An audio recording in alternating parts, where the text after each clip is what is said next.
گزشتہ ہفتے کے دوران پاکستان میں داخلی طور پر اور اس کے خارجی پہلوؤں کے اعتبار سے جو واقعات ظہور پذیر ہوئے ہیں اور حالات میں مختلف اعتبارات سے جو پیش رفت ہوئی ہے، ذرا اس پر ایک نگاہ ڈالیے۔ سوات میں جو معاہدہ امن ہوا تھا بڑی امیدوں کے ساتھ اس کا بڑا خیر مقدم کیا گیا تھا، بہت خوشی ہوئی تھی۔ عملاً وہ ختم ہو چکا ہے،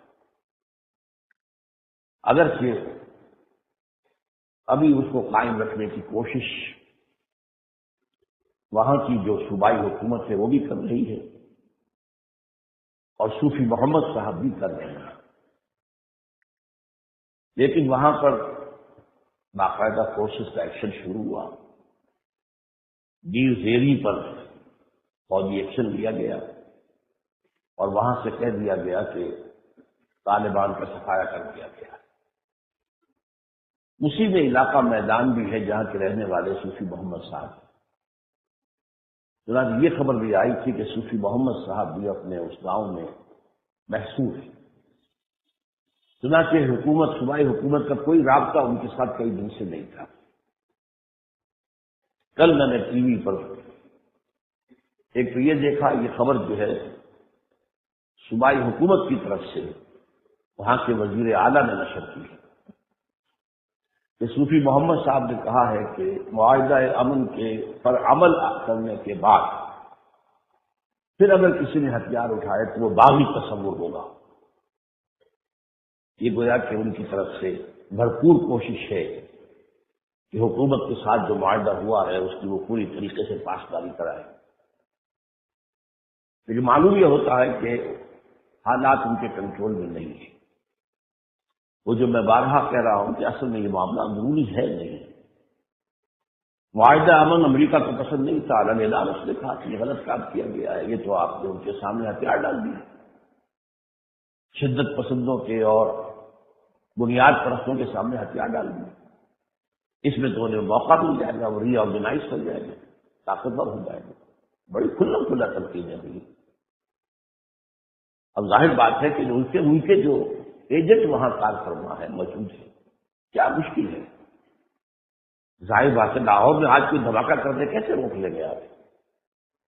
ہوتے ہیں دھماکے، کبھی منامہ میں ہو گیا، کبھی کہیں ہو گیا، کبھی کہیں ہو گیا، یہ تو ہر جگہ ہر وقت ممکن ہے۔ اور یہ رحمان ملک نے ایک دفعہ کہا تھا کہ ظاہر بات ہے کہ ہم ایک ایک شخص کے ساتھ ایک ایک پولیس وین کو تو کھڑا نہیں کر سکتے، صحیح بات ہے۔ اب وہ اگر تقریب کار وہ کام کریں تو کیا کر لیں گے صوفی محمد صاحب؟ عوامی طور پر جس قدر سوات میں خاص طور پر انہیں پذیرائی حاصل ہے وہ تو ان جلسوں اور جلوسوں سے ظاہر ہے جو معاہدہ امن کے بعد ہوئے ہیں اور ٹی وی دکھائے گئے، لیکن وہ تقریب کار جو کسی اور کے پروگرام پر عمل کر رہے ہیں وہ کہاں سے ان کی بات ماننے والے ہیں؟ اس کے بعد بتایا گیا کہ بنیر میں بھی ایکشن کیا گیا ہے اور بنیر اس اعتبار سے بہت زیادہ حساس علاقہ ہے کہ اس سے پھر پاکستان کا جو دل ہے اس وقت وہ اسلام آباد ہی کہیں گے، وہ بہت قریب پڑ جاتا ہے۔ وہاں سے اگر اور آگے ایڈوانس ہو جائے معاملہ تو وہ جو کہتے ہیں پوری دنیا میں کہا جا رہا ہے کہ پاکستان کا جو دارالخلافہ ہے اسلام آباد وہ بھی ان کی زد میں ہے، تو وہ بات غلط نہیں ہے۔ پہاڑی سلسلہ ان کا مالگنہ سلسلہ آتا ہے۔ بنیر کے بارے میں پہلے یہ کہا گیا کہ وہاں سے بھی صفایا کر دیا گیا ہے اور سب چلے گئے ہیں وہاں سے، طالبان بعد میں معلوم نہیں، کچھ پاکٹس آف ریزسٹنس ابھی موجود ہیں۔ یہ صورتحال کو آپ دیکھ رہے ہیں کہ پاکستان کے شمال کے اندر ہے، انتہائی شمال۔ جنوب میں اس ہفتے کے دوران انتہائی خوفناک فسادات ہوئے کراچی کے اندر، 31 پہلے دن، اس کے بعد 8-9 اور یہ کیجویلٹیز ہوئی ہیں، ان سے لوگ مارے گئے، کتنی دکانیں جلائی گئی ہیں، کتنی گاڑیاں، کتنے موٹر سائیکل جلائے گئے ہیں۔ یہ اصل میں سمجھ لیجیے یہ پہلا خطرہ ہے بارش کا۔ آج سے بہت عرصے پہلے میں نے کہا تھا کہ میں کراچی میں خون کی بارش ہوتے ہوئے دیکھ رہا ہوں، اس کے بعد وہاں وہ فسادات ہوئے تھے، اس وقت وہ فسادات تھے جو کہ پٹھانوں اور اردو اسپیکنگ لوگوں کے درمیان ہوئے تھے اس وقت.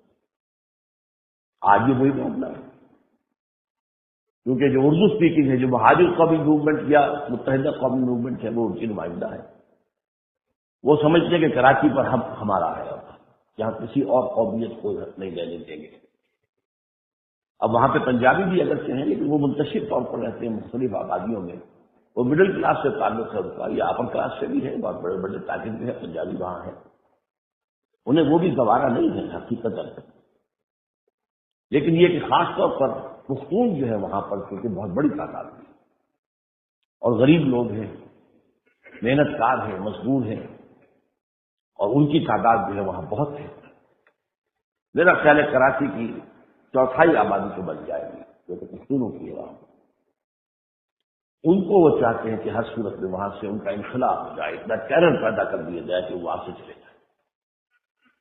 یا بعض لوگوں کا خیال ہے کہ اتنے بڑے پیمانے پر وہاں فساد ہو اور اس میں اردو اسپیکنگ جو ہے وہ کئی ہزار مارے جائیں، تو پھر الطاف صاحب جو ہے یو این او کو پھر اپیل کریں گے کہ اب ہمیں بچانے کے لیے، جیسے آپ کو معلوم ہے کہ انڈونیشیا کا ایک جزیرہ تقسیم ہو گیا تھا اور وہاں پر ایک رومن کیتھولک حکومت قائم کر دی گئی.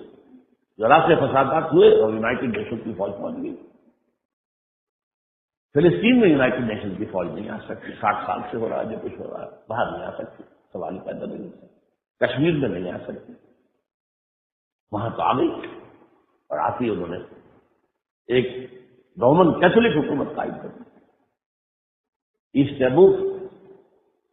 اب یہ ہیں ساری باتیں جو فضا میں گردش کر رہی ہیں. لیکن یہ کہ بہرحال بل فیل تو ابھی یہی ہے کہ ایک بلڈ بات تو ایک ہو گیا ہے، لیکن میرے نزدیک یہ بارش کا پہلا خطرہ ہے. اللہ بچائے، اللہ ہی بچانے والا ہے.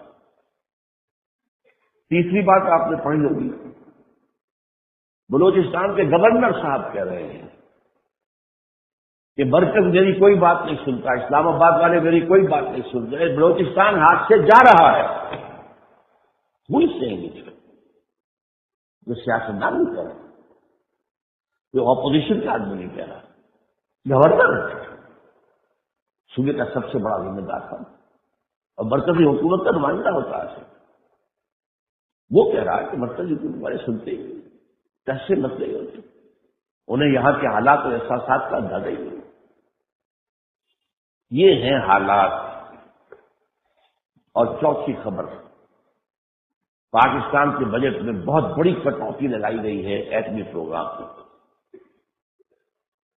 جس کے بارے میں سینئر ایٹمی سائنسدانوں نے کہا ہے کہ یہ سائلنٹ رول بیک ہے. یہ جو ہمیشہ سے کہا جا رہا تھا کہ اپنے ایٹمی پروگرام کو رول بیک کرو اور پھر کیچ کر دو، یہ دو الفاظ بڑے اہم ہیں. ایک تو یہ کہ تم بہت آگے بڑھائے ہو، رول اٹ بیک، پیچھے جاؤ. اور یہ مجھے ایک اور بہت ذمہ دار آدمی نے بتایا تھا آج سے کئی مہینے پہلے کہ بالفعل یہ ہو چکا ہے کہ وہاں کے لیے جو رقوم مرکزی حکومت کو سینکشن کرنی ہوتی ہے وہ نہیں ہو رہی. اب ظاہر بات ہے کہ یہ ایسی چیزیں نہیں ہیں کہ ایک دفعہ بنا کر آپ نے رکھ لی تو ہمیشہ کے لیے بس ان کو اپڈیٹ کرتے رہنا پڑتا ہے. ان کے لیے سائنسی معاملات جو ہیں، حالات بہتر سے بہتر اس کے لیے کرنے پڑتے ہیں، مسلسل خرچہ درکار ہوتا ہے. یہ ایسے تو نہیں ہو جاتا. تو یہ تو اس حکومت کے آنے کے بعد سے بات کئی مہینے سے ہو چکا ہے. تقریباً رونے کے انداز میں ایک صاحب جو وہاں پر بہت ذمہ دار عہدے پر انہوں نے کہا کہ وہ سارے جو ہے کوئی مزدوری آتی ہے، سارے کام جو ہے بند. آج تو آفیشلی آ گیا، اتنا بڑا کٹ جو ہے اس میں لگا دیا گیا ہے. رول بیک کرو اور پھر کیش کر دو اور اس سے آگے زیادہ نہیں. یہ ہے اندرونی حالات پاکستان کے ایک ہفتے کی کچھ چھوٹی سی میں نے باتیں آپ کو بتائی. بیرونی طور پہ کیا ہے،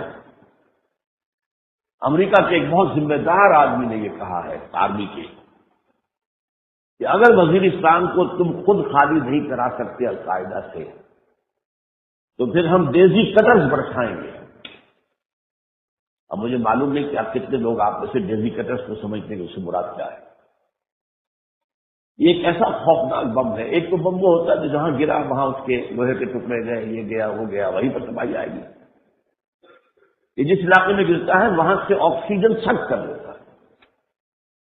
اس فضا میں سے آکسیجن گئی تو ہر جاندار شے مر گئی. آکسیجن کے بغیر تو زندگی کا تصور ہے.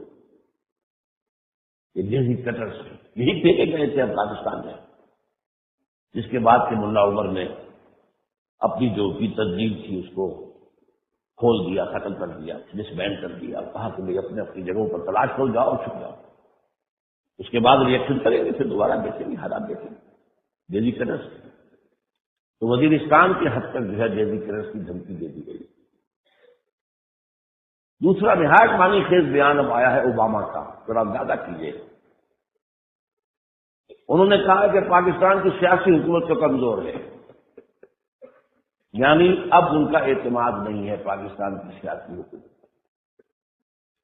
گویا کہ یہ پیپلز پارٹی اور ANP اصل میں تو ان دونوں پر اظہار عدم اعتماد ہے.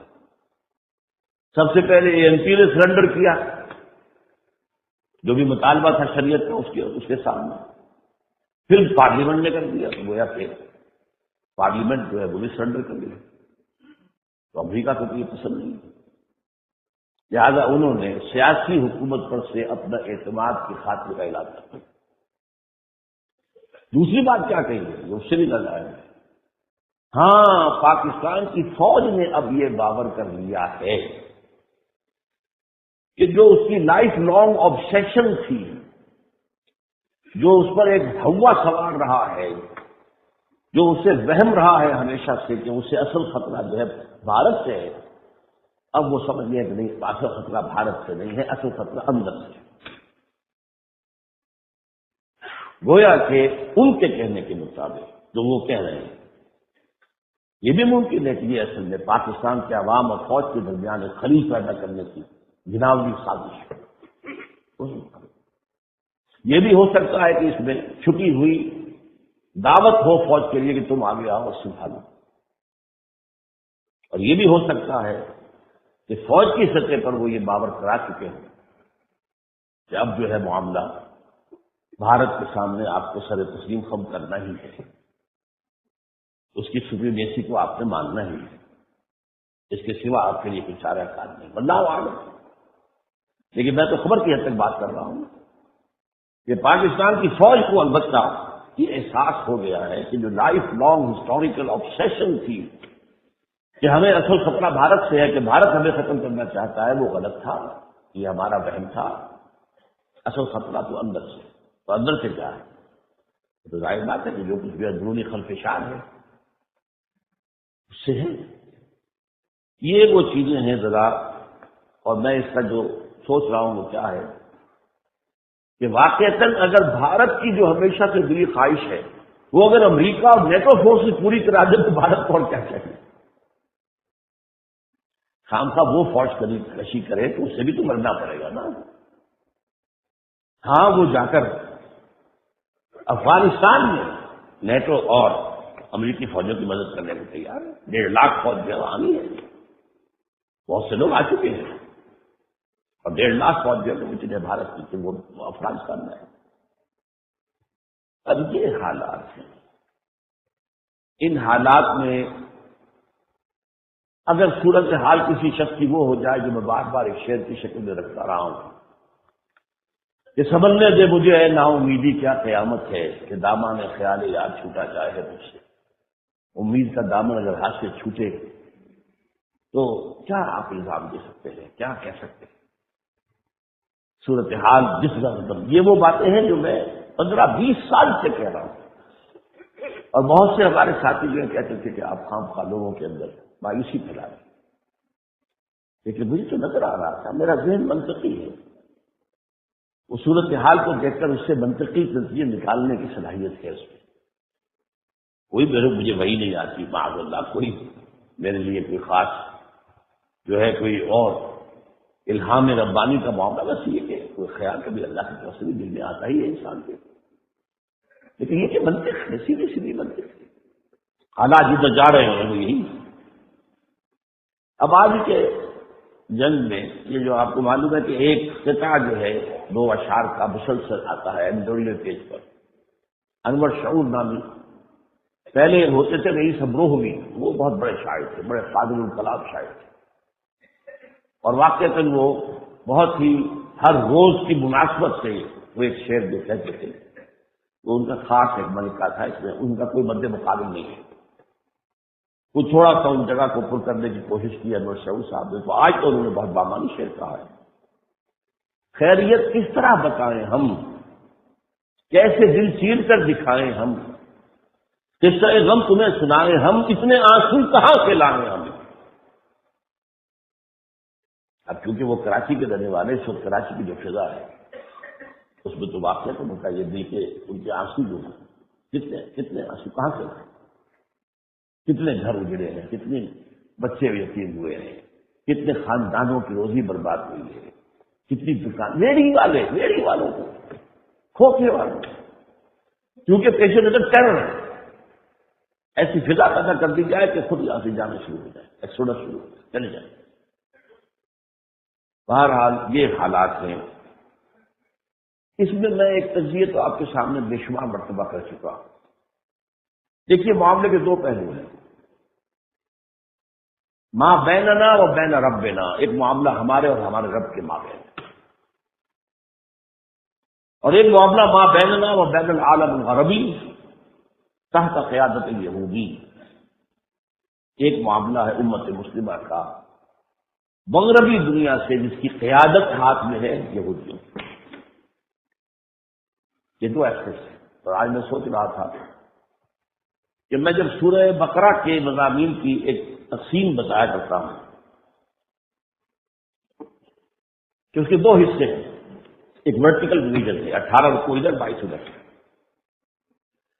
پہلے حصے میں 18 رکوع، پھر ورٹیکل ڈویژن ہے، 4 رکوع 10 رکوع پھر 4 رکوع مضامین کے اعتبار سے۔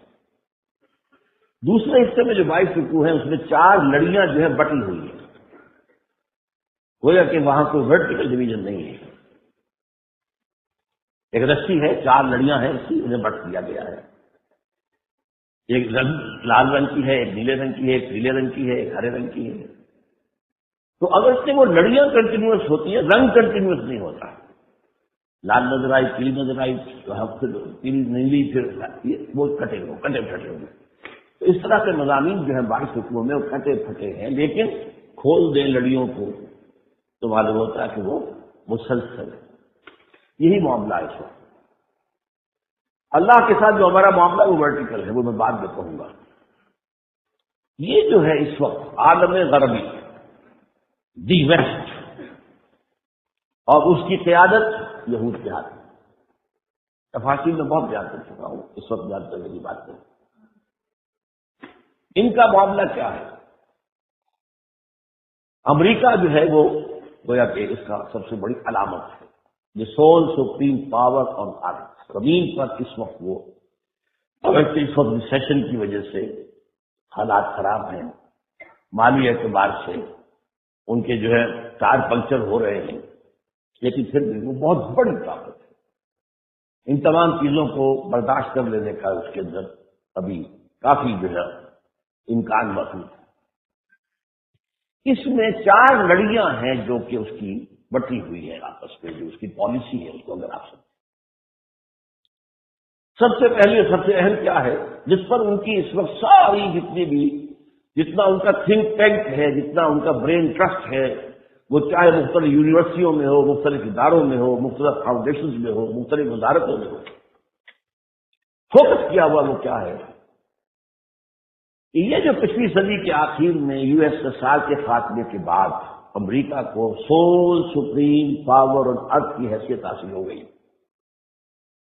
How to maintain it throughout the 21st century, اس مرتبہ مقام اور اس حیثیت کو 21ویں صدی میں کیسے برقرار رکھا جائے، اس پر ان کی فوکس ہے، اس پر سوچتے ہیں، لکشیہ بناتے ہیں۔ اب ظاہر بات ہے کہ اس میں ذرا سا بھی غور کیجیے تو دنیا میں کمزور ترین حصہ نظر آتا ہے عالم اسلام، اور پرانی کہاوت ہے نزلہ پر عضو ضعیف بھی عزت، نزلہ جو ہے وہ کمزور جو عضو ہوتا ہے انسان کا اس کے اوپر گرتا ہے۔ یہی وجہ ہے عالم اسلام کو کانکر کرنے کا ان کا پروگرام ہے۔ اس کا نقشہ بھی علیحدہ بنا دیں گے، اپنی صلاحیت اپنی مفادات کے مطابق نقشوں پر نقشے ایشو ہو رہے ہیں. گریٹر بلوچستان بنائیں گے، گریٹر کردستان بنائیں گے، ایک عرب شیعہ اسٹیٹ بنائیں گے علیحدہ، وغیرہ وغیرہ. یہ میں تفصیل نہیں جانا چاہتا. یہ پہلی بات ان کی پالیسی کی جو بڑی کڑی ہے وہ یہ. دوسری بڑی کڑی کیا ہے؟ اسرائیل اور نیو کونس کا جو ایجنڈا ہے اسے پورا کرنا ہے. وہ کیا ہے؟ گریٹر اسرائیل قائم ہو اور عالمی سطح پر یہودیوں کا مالیاتی استعمال، سیاسی استعمال امریکہ کا، مالیاتی استعمال یہودیوں کا ہے، دونوں ایک. نمبر 3، تھرڈ ٹیمپل کی تعمیر، جس کے لیے ظاہر بات ہے کہ مسجد اقصیٰ کو گرانا ہوگا اور 2 وقت راک کو گرانا ہوگا. اس کی طرف پیش قدمی. اب اس میں کسی لڑی نہیں ہے، یہ میں بھی بیان کر رہا ہوں، لیکن ساتھ کے ساتھ تذکرہ کر دوں کہ عراق پر حملہ کس لیے تھا؟ مالی وسائل، تیل کے وسائل پر قبضہ اور extension of Israel. First extension, first step toward greater Israel Iraq. Sharon record پر ہے کہ اس نے کہہ دیا تھا جیسے ہی صدام کی حکومت ختم ہوئی، عنقریب عراق پر ہمارا قبضہ ہے. تیسری پالیسی کا ان کا مین جو تھریڈ ہے وہ کیا ہے؟ اسلام بحیثیت نظام کہیں ابھرنے نہ پائے. سورج طلوع ہو جائے گا تو تاریخی تو ختم ہو جائے گی. سارا یہ ابلیسی نظام،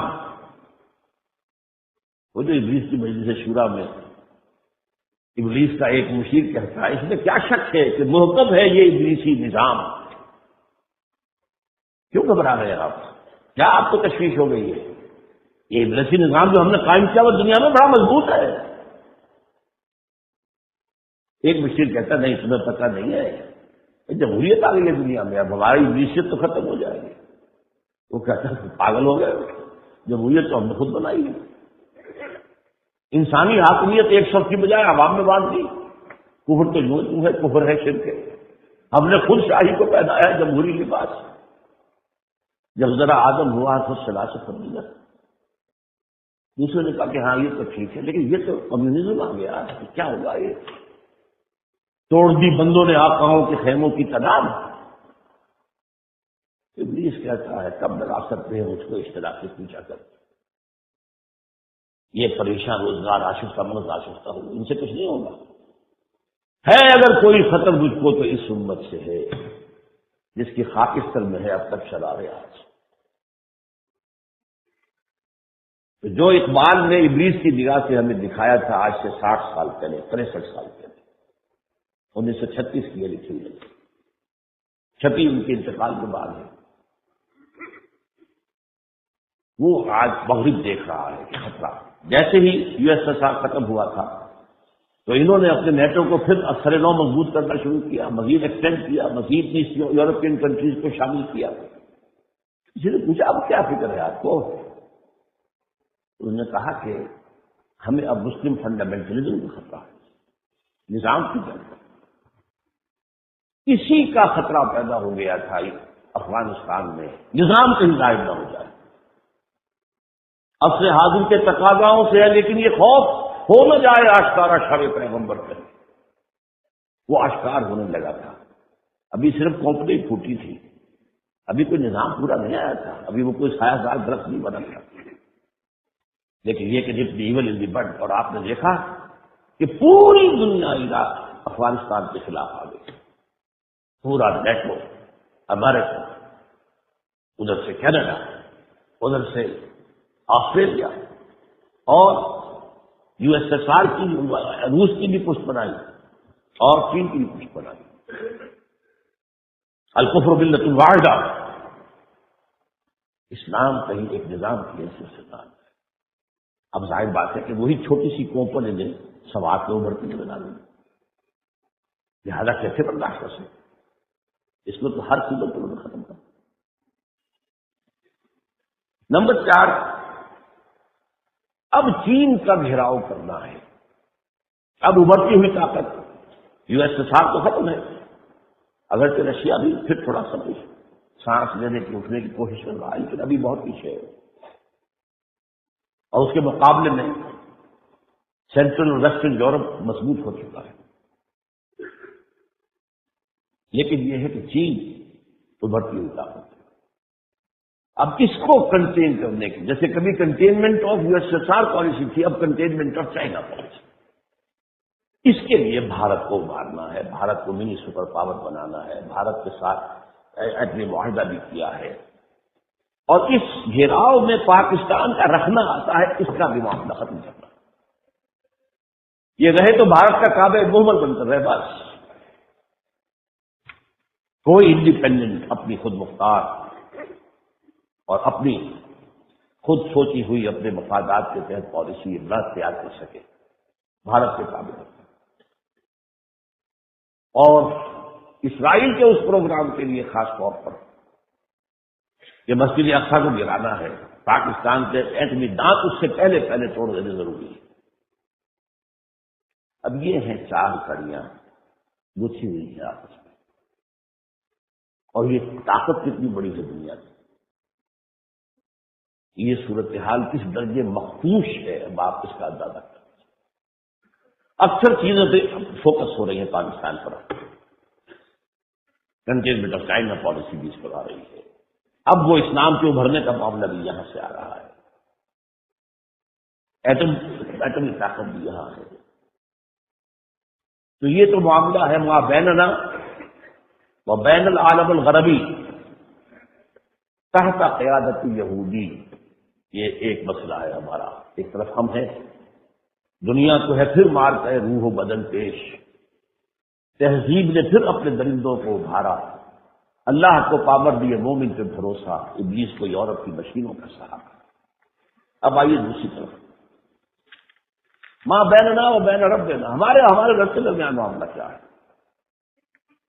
کھلی بات ہے، ہم نے اپنے رب سے وعدہ خلافی کی، اس سے کیے ہوئے عہد کو توڑا، اس سے دعائیں مانگ کر پاکستان لیا اور معجزانہ طور پر لیا۔ کسی کو ذرا بھی شک ہو اس میں سے میری کتاب پڑھے، اس نے کام پاکستان 2 اور 2 4 کی طرح میں نے ثابت کیا، یہ خالص معجزہ تھا کہ کسی حساب کتاب میں آتا ہی، یہ تو اللہ کا ایک فطرت ہے، ایک سنت اللہ ہے، فطرت اللہ ہے۔ کوئی قوم یہ کہ اللہ یہ کر دے تو ہم یہ معاملہ کریں گے تیرے ساتھ، اللہ کہتا ٹھیک ہے میں تم پر حجت قائم کرتا ہوں، لو تم یہ فننظر کیف تعملون، پھر دیکھیں گے تم کیا کرتے ہو، وعدہ پورا کرتے ہو کہ نہیں کرتے۔ یہ ہوا مسئلہ، ہم نے وعدہ خلافی، نتیجے میں ہم پر سورہ توبہ کی آیات کے مطابق اجتماعی اور عمومی منافقت مسلط کر دی۔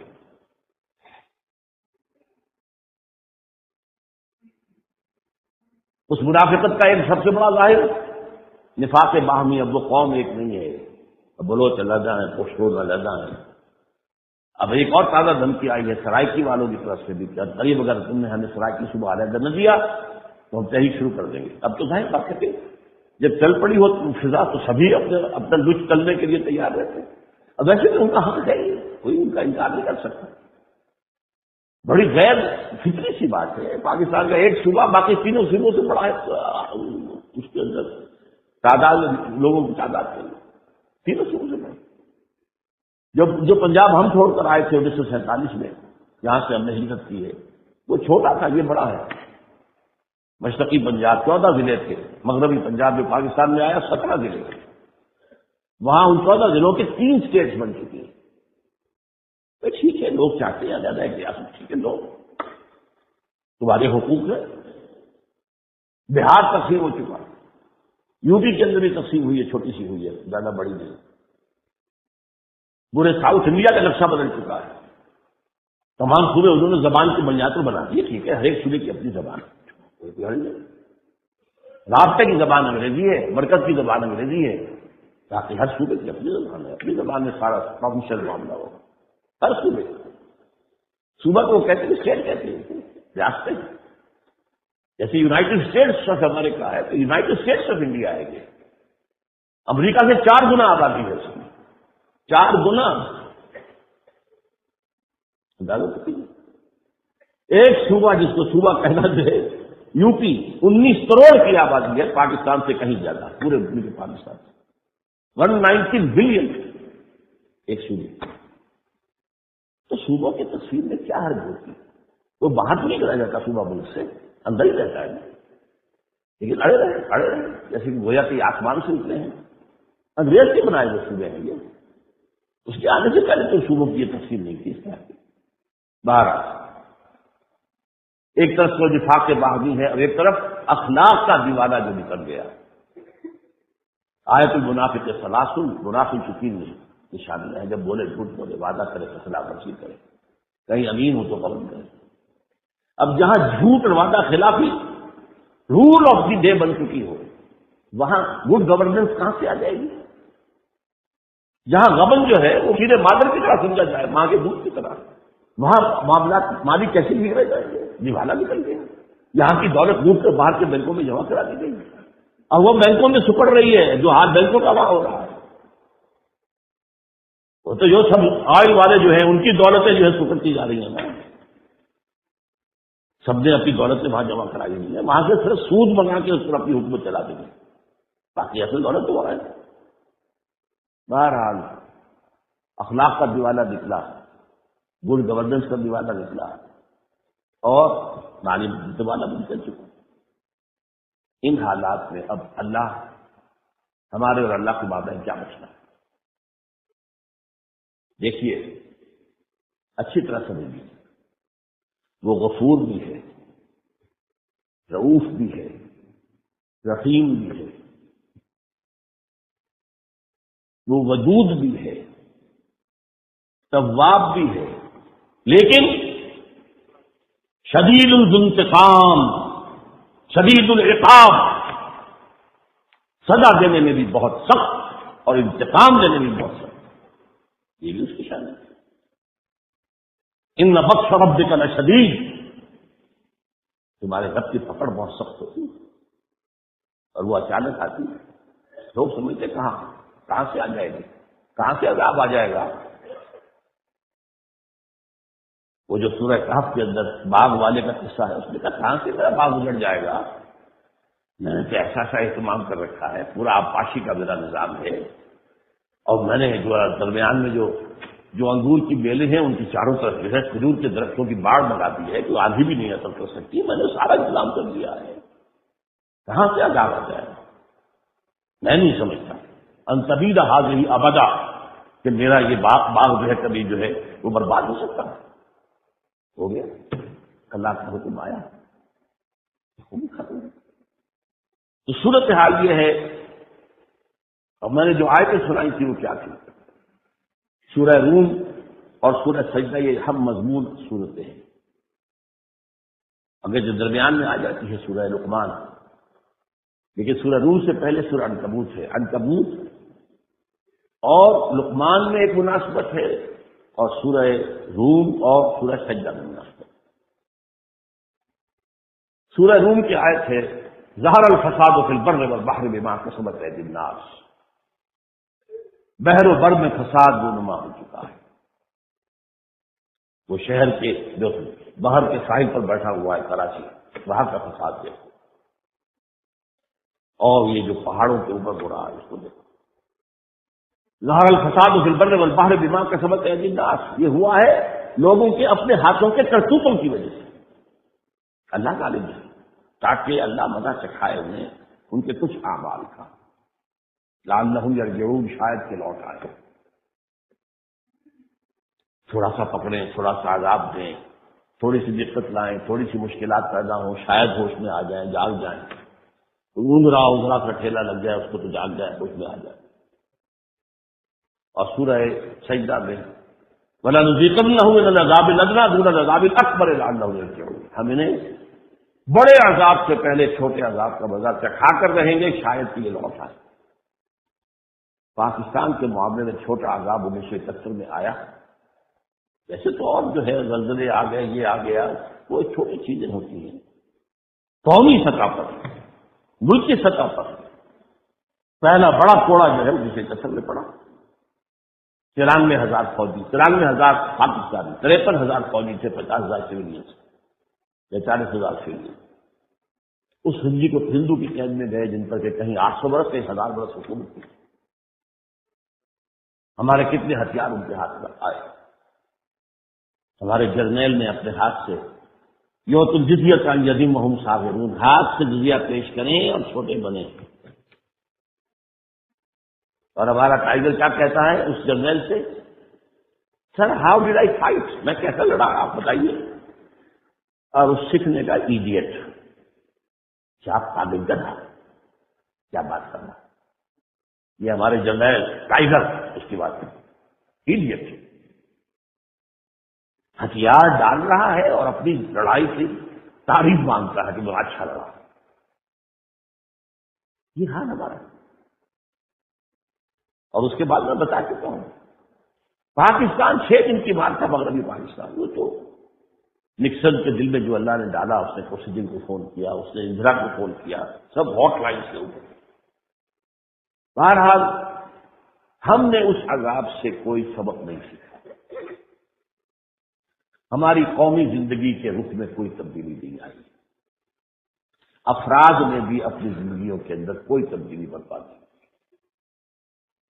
وہی چلو تو ادھر کو ہوا ہو جدھر کی، جو بھی زمانے کی چال ہے اسی پہ چلے جا رہے ہیں. لہذا کوئی عجب نہیں کیا وہ بڑا عذاب آیا کھڑا ہوں، میں نہیں کہہ سکتا، لیکن یہ کہ کوئی عجب نہیں ہے اللہ تعالیٰ کی طرف سے. آخر ہوتا ہے 800 برس اسپین میں حکومت کی تھی اور اس کے بعد ایک بچہ نہیں بچا وہاں. اور ایک بچہ نہیں بچا، یا جلا دیے گئے یا قتل کر دیے گئے، یا انہوں نے عیسائیت اختیار کر کے اپنے آپ کو بچایا، اور یا پھر انہیں جہازوں میں بھر بھر کر اور شمالی افریقہ کے ساحل پر جا کر ڈمپ کر دیا. آخر وہ بھی مسلمان تھے. اور آج سے 500-600 برس پہلے کا مسلمان تو نسبتاً بہتر مسلمان تھا. عربی تہذیب تھی وہاں. بہرحال اللہ نہ کرے کہ ایسا ہو، اللہ ہمیں مہلت دے دے. لیکن میں ایک اور پہلو سے ذرا اور ڈرتا ہوں. سورہ سجدہ کی جو آیت ہے وَلَنُذِيقَنَّهُم مِّنَ الْعَذَابِ الْأَدْنَىٰ دُونَ الْعَذَابِ الْأَكْبَرِ لَعَلَّهُمْ يَرْجِعُونَ، اس کی اگلی آیت بہت خوفناک ہے. وَمَنْ أَظْلَمُ مِمَّنْ ذُكِّرَ بِآيَاتِ رَبِّهِ ثُمَّ أَعْرَضَ عَنْهَا إِنَّا مِنَ الْمُجْرِمِينَ مُنْتَقِمُونَ. ان سے بڑھ کر ظالم اور کون ہوگا جنہیں اللہ کی آیات کے ذریعے سے تذکیر کرائی جائے پھر بھی اعراض کرے. اپنے واق سے نہیں، اپنے فلسفے سے نہیں، اللہ کی آیات کے ذریعے سے تذکیر کرائی جائے ثم أعرض عنها پھر بھی اعراض کرے. جتنے بڑے پیمانے پر تذکیر بالقرآن پاکستان میں ہوئی ہے، جس کی توفیق اللہ نے ہمیں دی، آپ کو تاریخ میں مثال نہیں ملے گی کہ 300 برس پہلے ہندوستان میں مسلمانوں کا قرآن کی طرف اثر نو رجوع ہوا تھا، ورنہ ہندوستان میں قرآن کا علم نہیں تھا.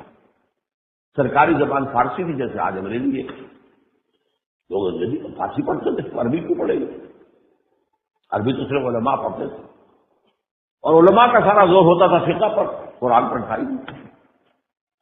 قاضی بننا ہے، مفتی بننا ہے، خطیب بننا ہے، اسے وہ چیز چاہیے جس کی مارکیٹ کے اندر آج جسے دیکھو MBA کر رہا ہے، جسے دیکھو وہ IT میں وہ PhD کر رہے ہیں، جس چیز کی مانگ ہے، ڈیمانڈ ہے مارکیٹ میں. قرآن کون پڑھتا تھا؟ قرآن تو اشاعت ثواب کے لیے تھا. یہ شاہ ولی اللہ دہلوی رحمۃ اللہ علیہ، ان کی اولاد شاہ عبد القادر، شاہ رفیع الدین، شاہ عبد العزیز، اللہ نے کافی قرآن کی طرف رجوع ہوا. پھر اس کے بعد 19ویں صدی کے آخر سے اور 20ویں صدی کے وسط تک یوں سمجھیے کہ ایک سیلاب آیا یا تفسیروں کا، کتنی تفسیریں لکھی گئی. اور اس میں پھر ہماری ایک کوشش یہ تفسیر کو پڑھتا ہے نا، یہ لوگوں تک پہنچایا جائے قرآن مجید، اور خاص طور پہ پڑھے لکھے لوگوں کو قرآن مجید کے ذریعے سے تذکیر کی. اس کی عوامی درس قرآن 700 آدمی قرآن، کوئی فرقہ نہیں، کسی فرقہ مائی کی بنیاد پر نہیں، کسی سیاسی بات کی بنیاد پر نہیں. یہ ہوا ہے کہ نہیں ہوا؟ تو من اظلم ممن ذکر بآیات ربہ ثم اعرض عنها. انا من المجرمین منتقمون، ایسے مجرموں سے تو ہم انتقام لے کر رہے ہیں۔ یہ اللہ کے الفاظ ہیں، میں کانپتے ہوئے آپ کو سنا رہا ہوں۔ بہرحال اب بھی جب تک سانس تب تک آس، ہمارے پاس کوئی راستہ نہیں ہے۔ یہ جو اس وقت سول سپریم پاور آن ارتھ ہے، عالم مغرب، جو یہودیوں کے پنجے میں ہے، اس کے مقابلہ کرنے کی طاقت آپ کو نہیں ہے۔ ہاں، sole supreme power of universe اللہ، اس کی رحمت کو آواز دیں، اس کی طرف رجوع کریں، انفرادی توبہ، پھر اس کو اجتماعی توبہ بنانے کے لیے ایک اجتماعی جدوجہد، اس کے لیے اپنا تن من دھن وقت کریں، لگائیں، اپنے آپ کو زندگیاں کمائیں۔ اور فوری طور پر جو بات ہے کہ اس وقت اگر وہاں شریعت کے مطالبے کی بنا پر اتنی بڑی بات کھڑی ہو گئی ہے تو بھائی شریعت تم شرافت کے ساتھ نافذ کر دو نا۔ وہ تو اجڑ ہے، وہ گوار ہے، وہ ان پڑھ ہے، تم تو پڑھ لکھتے ہو۔ شریعت کوئی چھٹی کی چیز تو نہیں ہے، اسے شریعت غراء کہتے ہیں، روشن، لیلھا کا نہارھا، اس کی رات بھی دن کے مانند روشن ہے۔ چند 100 سال پہلے، 200-300 سال پہلے پوری دنیا کے اندر عظیم ترین علاقے میں شریعت نافذ کی، 1000 برس شریعت نافذ کی کہ نہیں؟ اس والے سے نافذ کر دو، اس کے نفوذ کا راستہ بھی بتایا۔ میاں نواز شریف صاحب کے سامنے خاص طور پر تجویز پیش کی، بدقسمتی ہماری یا ان کی جن کی بھی ہے، لیکن یہ کہ اس وقت خاص طور پر مجھے ایک ای میل آیا، ایک ہمارے نیوی کے سابق چیف ہیں ایڈمرل ریٹائرڈ سروہی صاحب، کہ میں چاہتا ہوں کہ پاکستان کے دستور کے اندر جو کمیاں ہیں ان کو پورا کرنے کے لیے میں کھڑا ہوں، ایک ممبر آف پارلیمنٹ کے ساتھ جا کر ملوں گا، آپ نے کچھ کام کیا تھا، مجھے بتائیے آپ نے کیا کہا ہے۔ ان کو میں نے بھیجا ہے، وہ دستوری ترمیم کا خاکہ بھیجا ہے، یہ کام کیا ہوا ہے جو نواز شریف کو پیش کیا تھا جا کر سیکریٹریٹ کے اندر۔ اور رات یہاں پر علماء کا ایک اجتماع جامعہ اشرفیہ کے اندر، وہاں بھی اور اس سے پہلے بھی، اس میں نہیں تھا، یہ طے کیا گیا کہ اب جو ہے وقت ہے کہ پورے پاکستان میں تمام مذہبی جو فرقے یا مسلک ہیں ان کی ٹاپ کی قیادت جمع ہو کر شریعت کے نفاذ کا مطالبہ کریں، یہاں کرو شریعت نافذ۔ اس کے لیے میں نے انہیں بتایا کہ میری طرف سے تو وہ ترمیم کا بل تیار ہے، میں آپ کو پہنچا دوں گا، اس کو لے کر کھڑے ہو جائیں۔ پوری شریعت موجود ہے لیکن چور دروازے ہیں جن کے تحت وہ مؤثر نہیں، افیکٹو نہیں، بس ان چور دروازوں کو بند کرنا ہے، کوئی نیا کام نہیں کرنا، اس میں چور دروازے بند کرنا۔